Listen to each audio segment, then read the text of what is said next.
Hey everybody, this is Nish. I'm Zidane. I'm Pratik. Hey folks. From Nepal Tea Collective.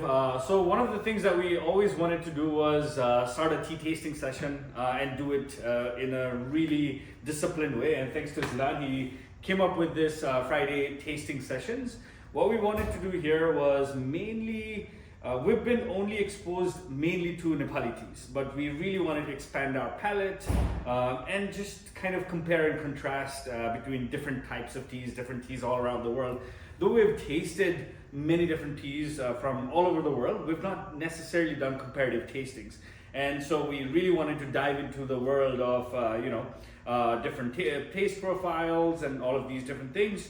So we've started with 4 different teas from one of the companies that we really admire and are always inspired by, which is Tea Box. I don't know, have you guys heard about Tea Box? Yeah, I think it was one of the first companies that we talked about when I joined in, and then we were just taking a look at their website, the thing that they do, and then it's such an interesting thing that both of our companies, we do things in a very similar way. Absolutely, right? absolutely. Smallholder farmers bringing teas directly from all of these smallholder farmers and then providing them access to international market. Yeah. So I guess today, what do we have in here? So I just went through some of the classics of teas, and then Darjeeling is obviously, most of tea fanatics know that Darjeeling is quite famous for Muscatel teas. Zidane, how much do you know about Muscatel teas? I know very less about it, and this is actually Perfect. also my. I'm the newest hire in the company, so this is, I think, a really we've always been wanting to plan tea tasting session to increase my knowledge. So I think this is like a perfect opportunity for it, Absolutely. and I would love to hear more about Muscatel teas. Yes. Yeah, we'll go dive into just as much as we know about Muscatel and just the different regions that we are trying to think of. Obviously, as I've been in the industry for about 8 years and whatever, the more you know about tea, the kind of less you actually understand about it in a way. So there's always learning. So if there's anything that is different or different perspectives, then happy to hear you out and just leave them in the comments. But essentially what we have today is 4 different types of teas. 2 of the teas that I absolutely selected and would love to hear if anybody else has tasted them is going to be Castleton Summer Muscatel. That's the one tea that I'm actually very, very, very much looking forward to. And I'll tell you a little bit more about Castleton and Muscatels in general. The other one is the Spring Chinery. And we also have Margaret's Hope, which is another really amazing factory in Darjeeling. And then we also have Dumni Gold Summer Black Tea, which is probably going to be one of the teas very similar to some of our teas as well. And we have 2 very interesting teas from one of the newest factories that we discovered in Nepal. When I went to Nepal this past year, I was able to go to one of the very special factories. It's called Luang Valley, in Luang Valley, in Pokhara. So they have 2 muscatels that they actually produced. So I have 2 muscatels from Nepal and 2 muscatels from Darjeeling and 2 other Darjeeling teas. So we're just gonna try and see what are the interesting things, differences, similar nuances, all of that stuff. Yeah. So the interesting part about these 2 teas, so this Luang Valley is actually in the western part of Nepal. Nepal primarily grows teas in the eastern part. So it's going to be quite interesting to see how they compare to some of the known regions where muscatel is grown out in India, right? So why don't you get started? We'll talk about all of these different stuff, but do you want to get started with opening and kind of like putting in about 2 grams? So we're just using 2 grams per cup and about 8 ounces of water, boiling water. For them. For folks who don't know, so these are called tea tasting sets, primarily used in a factory setting, where we do not the temperature and then the time. It's just going to be boiling water, 4 minutes, 2 grams, and then it does not change depending upon the type of tea. That is how they do it in the factory, right? Because when we talk about teas in general, white teas, green teas, we use lesser temperature water and then lesser time than black teas, right? But in a factory tea tasting setting like this, it's going to be same temperature of water for like any kind of teas. But today we are just doing black tea, so it's going to be 212, 2 grams. So, Crazy. what is Muscatel teas in general? So me being a newbie in the industry, I know very less about Muscatel teas in general. So can you please? Yeah, absolutely. One of the main things about Tea Box is how I love their packaging, which is quite simple. It's vacuum sealed, which is great for freshness, but at the same time they say, here's what fresh tea smells like, and their actual tagline is world's freshest teas.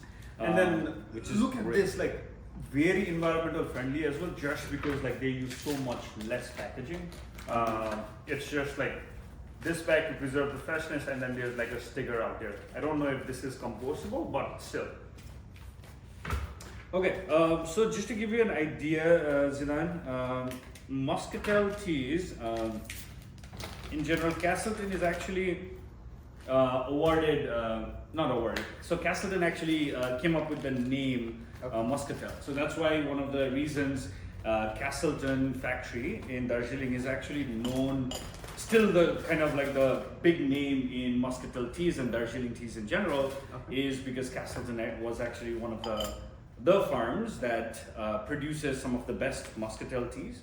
Plus, they were the ones who actually coined the term Muscatel. So that's why it's quite interesting.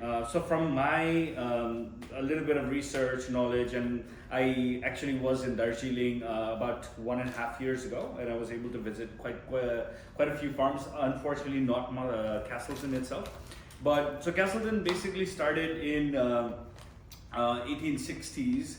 But one of the interesting challenges that they were facing, which became a great significant thing for them, interestingly, was so in the 80s is when a big one of the planters, the main planters, actually had to face a dilemma, which is basically after about 30-40 years of planting, and when the tea plants mature and the tea bushes are absolutely mature, there's a trend or a tradition actually to uproot the entire bush. Oh wow! So they from what I've heard and what I've researched a little bit is they do a little bit of that in China, mostly in Taiwan, and many parts in Darjeeling also. And then do they like cut saplings out of it and then plant it again, or no? They completely uproot the teas, and then the other saplings you can through with the seeds and all of that. But that essentially after the peak years of tea production, there's a tradition where they want to completely uproot the entire tea bush and kind of discard it and plant new ones. Oh, wow. And then this is primarily in the Darjeeling region, right? Yes, they used to that. But in 1880s is I think late 1880s, this planter, I don't know the exact name of the person, but he did not want to do that. So what he did instead was, and that was actually a big risk at the time apparently, where he wanted to just cut the tea bush to a completely cut it down all the way to almost 8 inches down the ground. So completely cutting the entire thing. So only the root system of the tea bush is preserved, and then and it actually gives growth to completely new plants. So that was a big risk that they took at that time. Is that how pruning started out in Nepal? Because from what I know, in Nepal as well, and then most of the Southeast Asian countries where teas are grown, they do pruning every 2 years, 5 years. There are different type of pruning that they do, right? Yeah. Lower, upper. So they have a lot of different ones. They have a lot of different ones that they go through, and that is done some of them are done every year, some of them is done every 4 years. It depends. But at the same time, this particular one if done, will probably be done after like 30, 40 years. So it's a complete uproot of the tea, except for the like just leaving this much, about 8 inches, and then everything else from the top is gone. So that gives rise to completely new kind of branches and everything, and then it takes a while for that bush to actually mature, not the next year. So a few years went by, it was almost thought of as a mistake, or it was not necessarily thought of as a great thing, but they took a chance. So, and because of that is how they preserved the tea bushes that were grown from the seeds. So they preserved that, and then the older the tea root system is, it's going to create a lot of complex varieties and complex nuances in the teas itself. So that really allowed Castleton to actually make pretty amazing teas. Wow. And even for them, Castleton is one of those factories where apparently almost 70% of the tea bushes that they have is just through seeds, not cuttings. Not cuttings. Okay. So just through seeds. So that is essentially why Castleton is essentially regarded as one of the factories having all of these. And then, so for muscatel teas, essentially during that time when there was a very specific flavors that came out in the early second flush, which they could not say it was like the traditional flavors. It was completely different, and they wanted to kind of associate it with something that is quite well known, but at the same time it was funky. And that funkiness comes from a little bit interesting, complex notes of fruits and florals, but at the same time a little bit of that muskiness and all that stuff, right? So, and that kind of resembled towards muscat grapes, which has some of those mixed fruits, florals, and plus a little bit of spicy, which is going to be kind of like the muscatel flavors. So that's how they coined the term muscatel. So for that to happen, essentially there's a few different things that is needed. So one is, actually, why don't we start brewing them while we talk and about then actually I saw the spring, and then I think we need to taste like the first flush Nepali along with this. I wish we had that, but maybe next time. But so a few different things that is needed for a muscatel tea, or for those flavors to be generated. One, and I think that's the most important thing, is it has to be a Chinese variety, for various different reasons. Because one of the Chinese varieties, all of these are from the Chinese varieties. Not sure about the Nepali ones, but essentially Chinese varieties, the older through seeds, the better. And there's a very specific reason for this. So they also, what ends up, and then it has to be during summer, start of summer. That's actually because it's the bug season. And there is a specific type of bug, tea hopper, or I don't know the exact scientific name of the bug, but let us know the type of bug that it is. Anyways, let's set up a timer first. Set up a timer for 3 minutes 30 seconds. So there's a few different things. One of the main things, obviously, as I mentioned, was the Chinese varietals. From seeds is more important, because apparently when different types of clones and all of that are coming up, these will be more resistant to bugs. So they're not necessarily going to be bitten by bugs and going to be affected by bugs. So the older ones, which are the real from the seeds ones, they're actually going to be not necessarily as resistant. So that's why when the bug bites, they're only going to be biting some of these the ones that are older, that are from the seeds and all of that stuff. And interestingly, which is quite interesting, that I found out, what I thought was every single kind of plant bushes need to be bitten by those bugs to create that defense mechanism, that chemical composition to change. Apparently it does not have to be that. And in most of the gardens, that's not the case. Okay. It's just gonna bite a few of them. But interestingly enough, in the tea or in general agriculture, there's this communication system with each other in terms of plants. So if it bites some of these, bushes, it's actually going to transmit the same kind of, defense mechanism into other tea plants. Is it through the root That is, system? it could be through the root system. It could just be through, just the way the teas are spread apart. But it could very well be the roots because it's so close by as well. But yeah, so it triggers that defense mechanism against these bugs, and there's the bug actually kicks in some of its saliva in the tea plant itself. The tea completely changes its compositions to actually withstand towards all of that stuff, and that is also one thing that creates the flavors or the notes, the muscatel flavors that we're kind of looking for. And then one of the things is, if you take a look at this leaf, right? Right. You see some of the holes out here. It's going to be something similar to that. Okay. Like during the second plus, I've been to the gardens and then I've seen this happen. And then I think one of the other things that happens with the tea leaves itself is when the bugs bite it, the oxidation starts, right? Because oxidation, once there's like a bruise or something, it reacts with oxygen in the air. So the leaves are already oxidized. Already oxidized So before plugging it. Before we are even plucking it, Oh, right? wow. That might be one of the reasons why it produces all of these amazing mustard flavors. Okay. But I think we are almost done with it. We have 32 seconds. Okay. Which tea are you guys most excited about?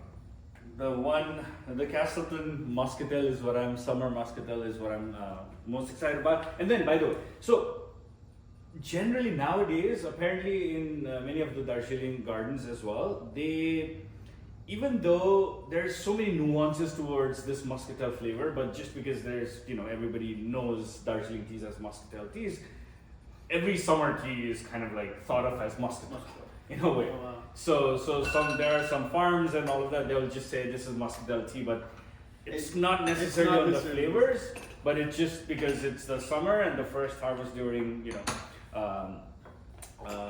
during the start of the summer, and so they just call it muscatel teas. Just kind of like as a branding side of things as well. But yeah. So not every muscatel that you necessarily get in the market is gonna be proper muscatel? Yeah, in terms of flavors. In terms of flavors. They might very well say muscatel, but it might not necessarily be as muscatel flavors as well. So one of the interesting things that I noticed right away in all of the Darjeeling teas, and Pratik, I don't know if you noticed that, is the bushes, the tea leaves are absolutely super small, super fine. Just take a look at this. Like all of these are very finely plucked, very fine plucking, and these are very small leaf cultivars. So Chinese bushes, for sure.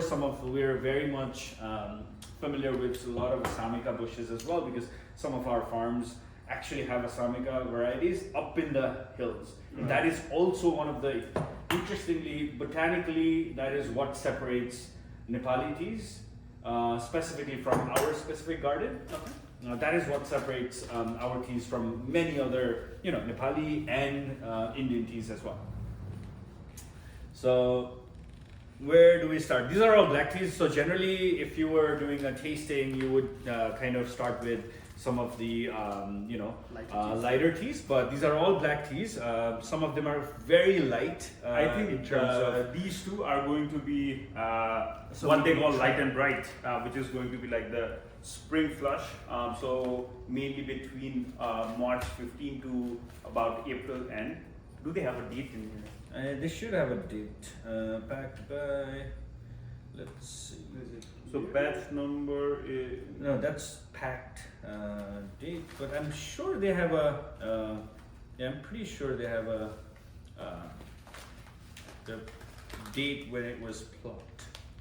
So right off the bat, when you kind of take a look at the liquor, and then I think from like the previous experiences that I have had with like Nepali teas in general, the lighter ones, the spring flush, are supposed to be much more floral in character compared to the summer teas, right? And then I think Luang also, these are all summer teas? All right? summer teas, yeah.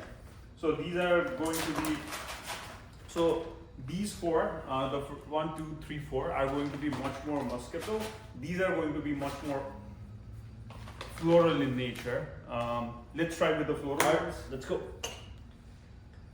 So generally the way to do it, as Pratik is doing, is the first thing you do in a tea tasting essentially is take a look at the leaves, first of all. See how consistent it is. See how well plucked it is, how consistent in terms of oxidation it is, all that stuff, and how beautiful it looks. And you're kind of trying to find the tips in there too, just because those are one of the, the parts that really create better flavors. So look at that, look at the leaves, mainly consistency. Second is obviously smell the leaves. The true essence of teas and kind of the mastery of teas lies in kind of just the aroma, and that's probably the first thing any consumer or anybody is going to notice is the dry leaf aroma. The dry leaf aroma on this particular one, the Castleton Spring Chinari, is going to be very, very, very super floral, almost perfumey, but at the same time, kind of just right off the bat, I'm getting a little bit of citrus and kind of super floral notes. Dry leaves, then smell the wet leaves. The kind of like the sharp, fresh, sharp, flowery notes are converted into a little more sweet, fruity flavors. Like the But liquor it's is amazing. really, I love how it's such a balanced, fruity kind of notes that I'm getting on that one. And there's a specific sweetness, I don't know if it's some sort of peachy sweetness that I'm getting over there. And then the last thing you do is obviously smell the liquor. Again, a lot more of what I can resonate with the vegetal notes on the dry leaf is coming out of the liquor's aroma.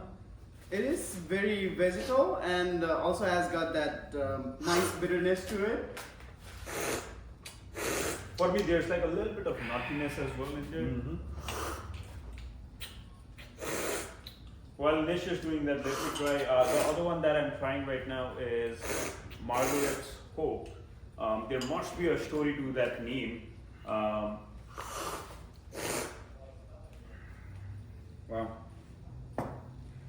So, yeah, there is definitely a story behind Margaret's Hope. I don't know the exact date and the time, but Margaret was somebody who loved one of the gardens over there. She, I believe she was from Britain, so she actually went there, and unfortunately she didn't. She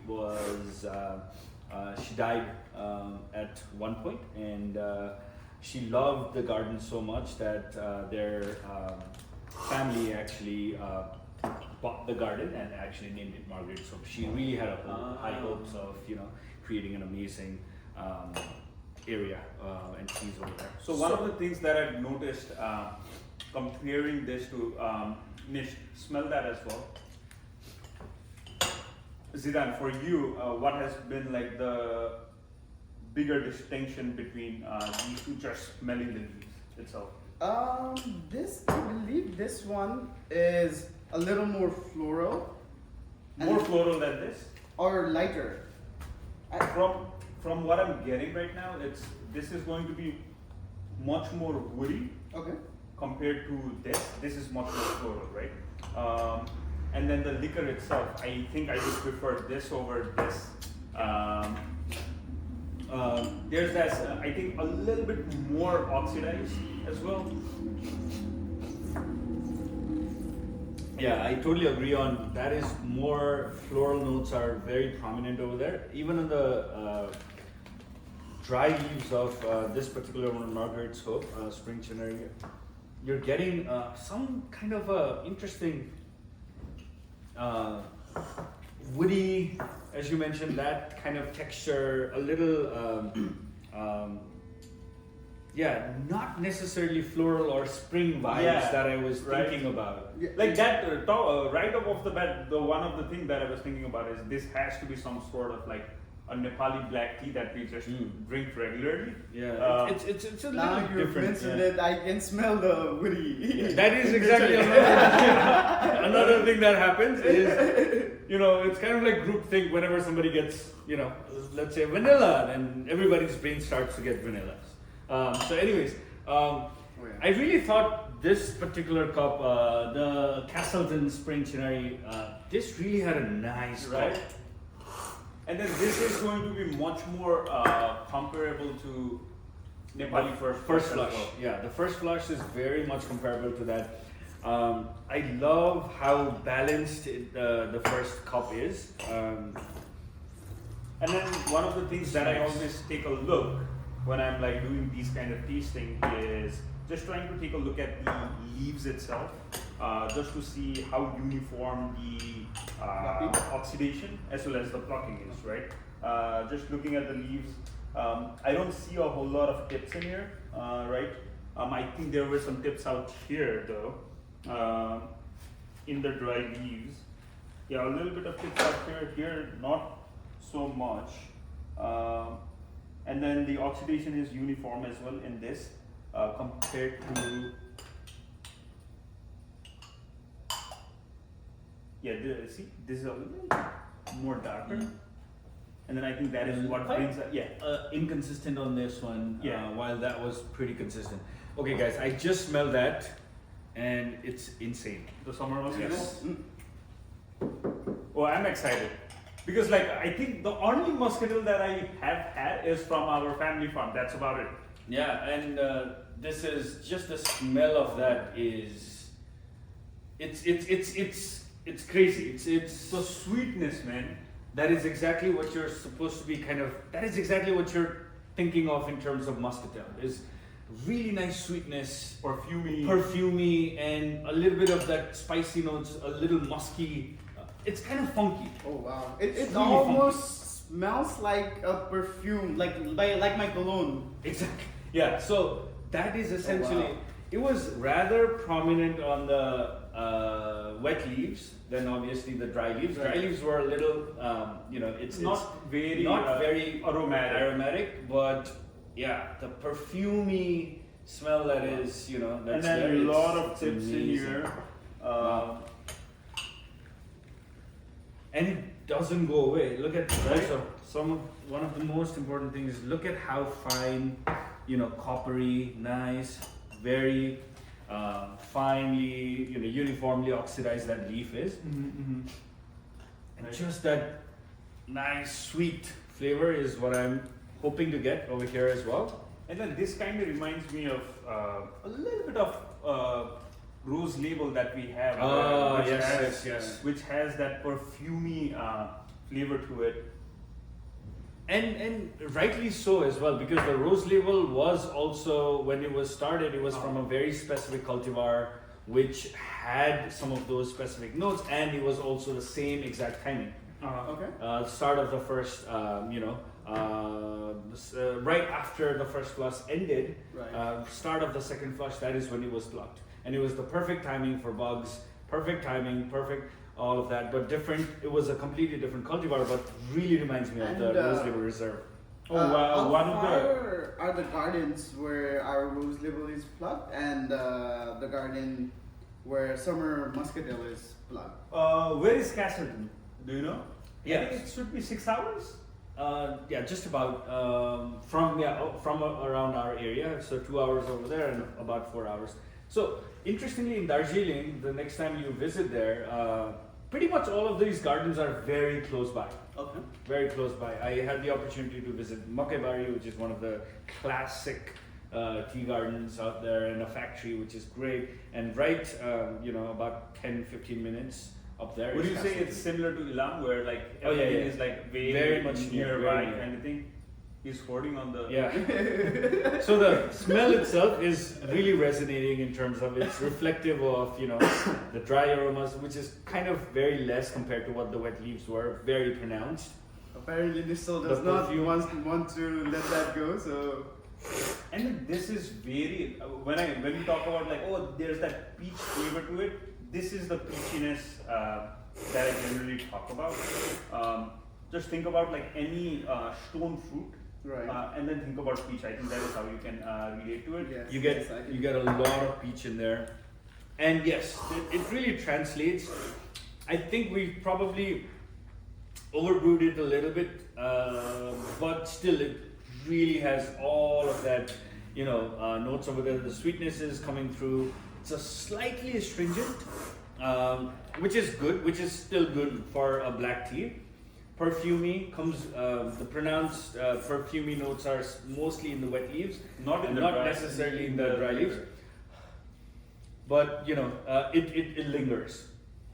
Now breathe out through your nose. Yes. When you breathe out, I think there is that. When you perfuminess breathe out that through your you're talking nose, about. you really you have some of that dryness in your mouth, which is more of that astringency. Almost like an aftershot, like aftertaste after you do a shot or something like that. Or think about red wine, right? Right. And then think about what it does to your tongue's texture when you drink a red wine, right? It's going to be something similar to that, where the what is it called? The upper palate is much more drier. Right. And then that is kind of what you want to get out of some of these kind of black teas, right? One of the interesting things, I was just reading on the package itself. This particular one is from May end, and then it's still, they made a light and bright out of it, and then it's still like so floral. I wouldn't have assumed this was May plucking because it's that good. Yeah. This is crazy.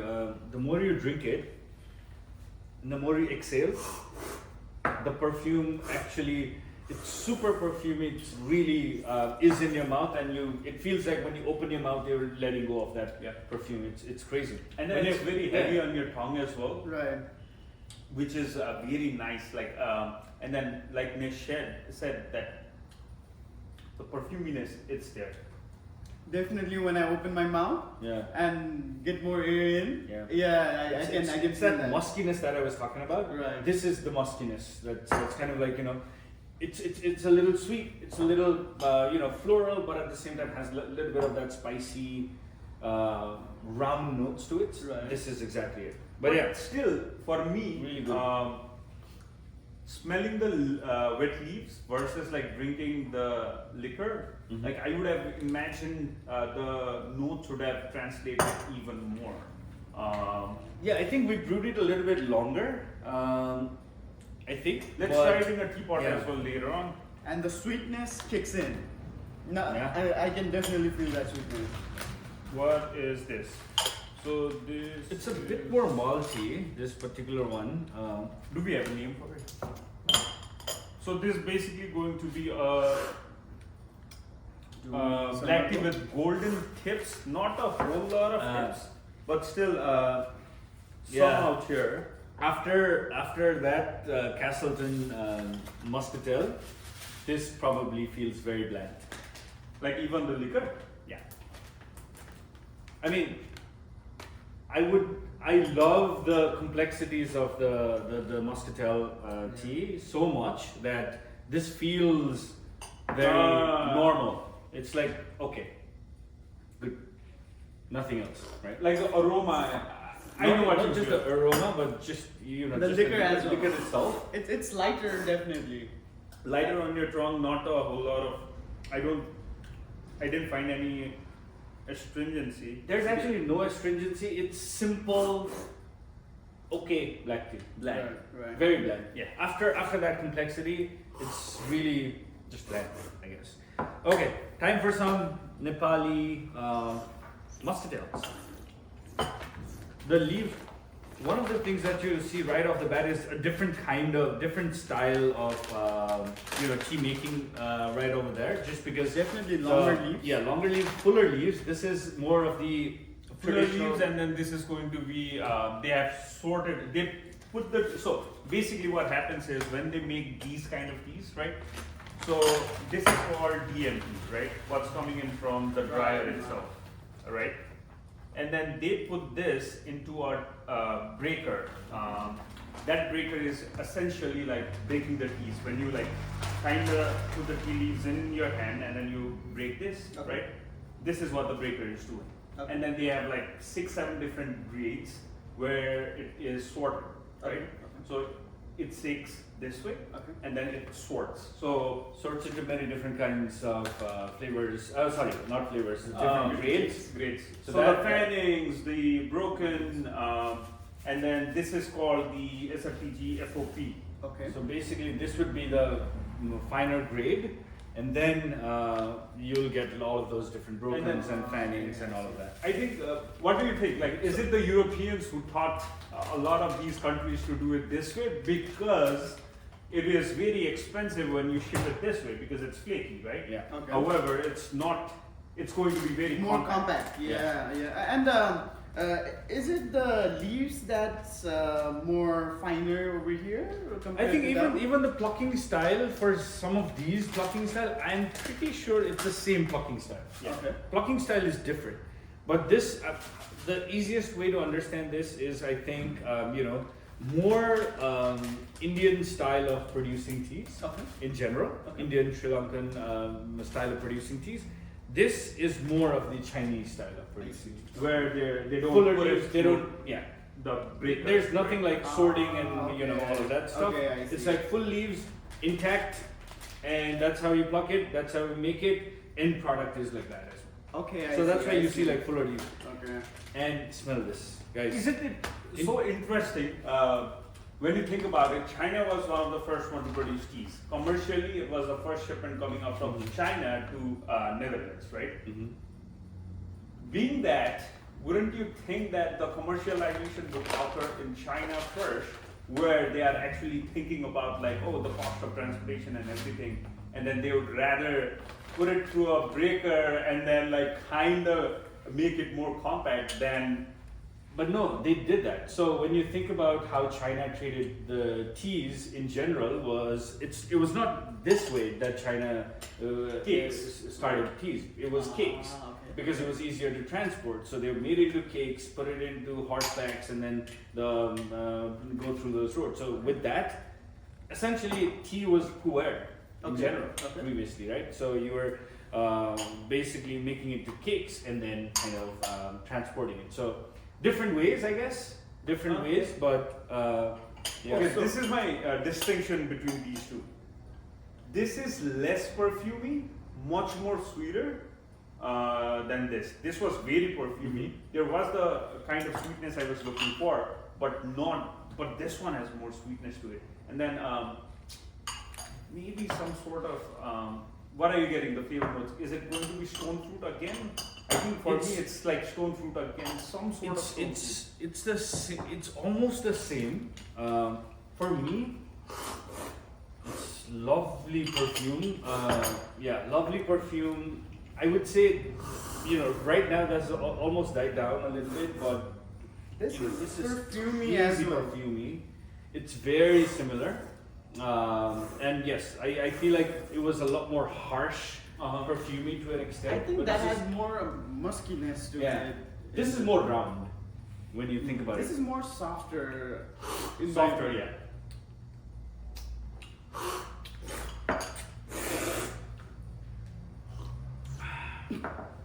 Excuse me. But a lot light. A lot lighter. I think the than- body is not there for me.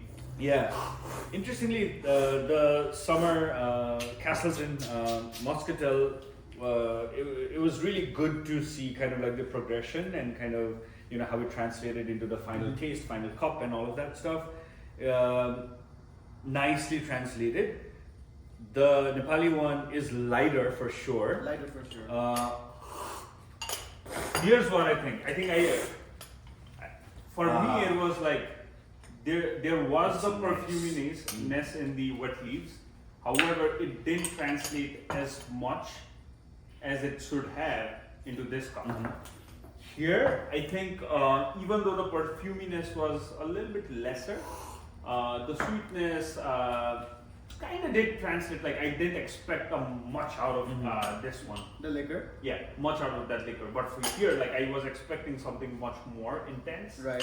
And I think, again, it could very well be how it is produced as well, because that is a lot more broken, broken down into, the leaf structure is actually broken down. Okay. So the cup that is producing is Brisk, much going to be a lot brisk compared to not heavy. the other. While this particular one is just the looks is like incomparable. Like this is so beautiful. It's beautifully done. And then I think the oxidation is very uniform in It's this nice. as well. And then when we talk about, so this is basically going to be, I think, 2 leaves and a bud, and you can actually see the leaves, right? Right. So Chinese. It's actually really nice. It's actually I very comparable. Very comparable. The way of making it is a little different. And these are the same varietals? No. No. I don't think so. I don't think so. I I don't know think this is exactly going to which be varietal it's Chinese going to as be. well. It is definitely Chinese. Chinese.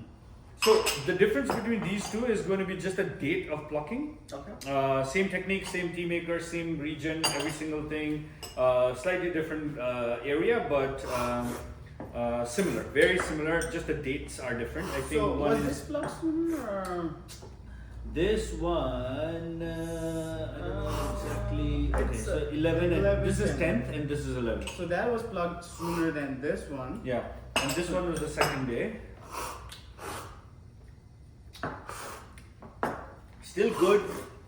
Does not have as much of the vibrancy as this particular batch, but this is great. This also it's simple, okay, but that batch is really good. And the best part is we're getting this batch. It's coming in our reserve teas. Hopefully by And maybe in January, February's shipment, so it should be here by. Stay tuned for it. Yeah. yeah. So Oh, wait wow. for it. This is quite interesting. I think the flavor profile in the wet leaves, it's pretty similar. Yeah, I feel like this is a lot less perfumey than this one. This still boasts so much perfume. Yes, this is That's definitely. But I actually didn't like the liquor. It's very astringent. Really? Yeah. Maybe. Okay. This one was very less astringent. I Yeah. can tell that. Interestingly, this one I just tried the Margaret soap again, right? Hold it. However, this one didn't. There's a technical term for it as well, where I don't know what the technical term is, but like they want to see how much Flavor it holds. Linger? For the amount of time. Yeah. This one did have that. I think we just we need to brew these a little differently, just because it's a little spring teas is what they've called. So probably a lot less to bring out the real flavors out of it. I felt this a little astringent. Out of all of these, okay, pick your favorite. Mine is definitely this one. The Castleton, Summer Muscatel. Muscatel. Definitely the Castleton would have been my favorite if like the wet leaves were so intense. Right. However, it didn't translate to the cup. Okay. Right?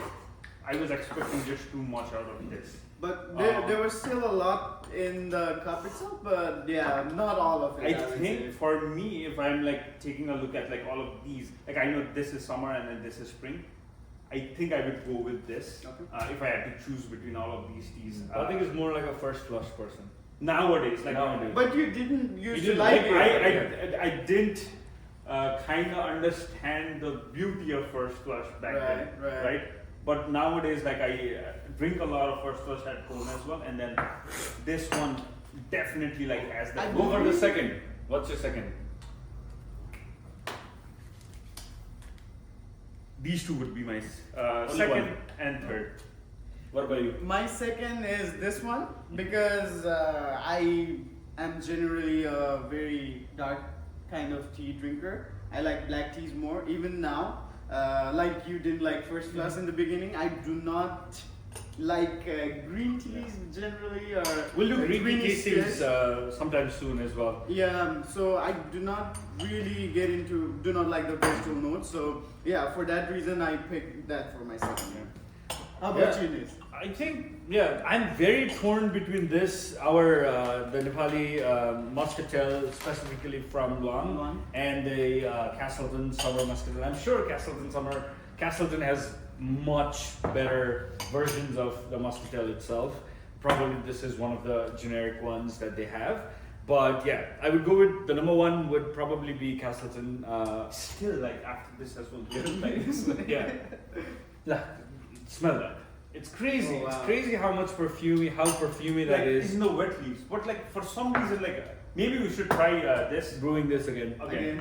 But then the reason I went with that one instead of this one is only because how much I could get out of the bold flavors over there, and then kind of it lingered for a while. Yeah, this was it- consistent. Yeah, It was consistent, Yeah, but yeah. that lingered for a while. it kind of faded away pretty sooner than. And it was lighter too. Yeah, But yeah. but super fragrant.